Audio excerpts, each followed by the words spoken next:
It occurred September 22nd through 24th in 1906. There was a lot of tension in the air amongst whites and blacks. There were several causes of the race riot. There was job competition for the first time between whites and blacks, and this frustrated a lot of whites. People like Alonzo Herndon would frustrate whites because there became this kind of a social elite class of blacks who were doing well, better than some of the whites.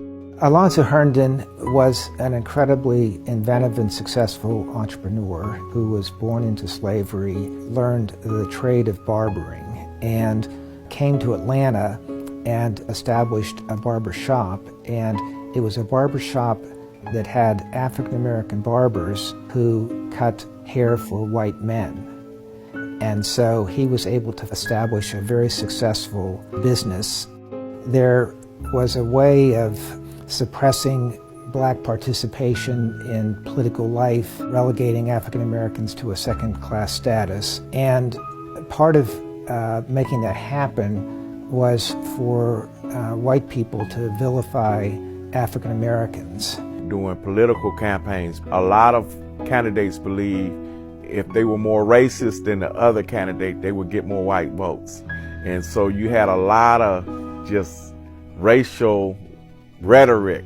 A couple of the newspapers printed stories that were untrue about black men assaulting white women. There was a guy running for governor named Hoke Smith, and Hoke Smith played off the white fears. In his speeches, he talked about the newspaper articles, the crimes against white women being committed by blacks, and he said that black disenfranchisement was necessary to, quote, put blacks or keep blacks in their place.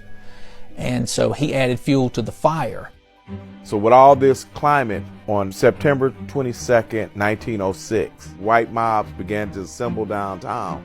They took to the streets and they just began attacking blacks.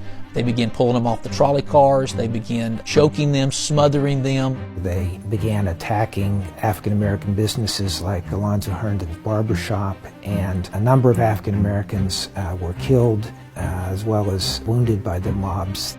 The governor didn't immediately call out the state militia, but eventually it was clear that the Atlanta City Police could not disperse the mob, and so the militia was called out, but violence continued for several days, and the response of the African American community was to defend themselves. And black people began to fight back. When this occurred, there were some white bodies who fell.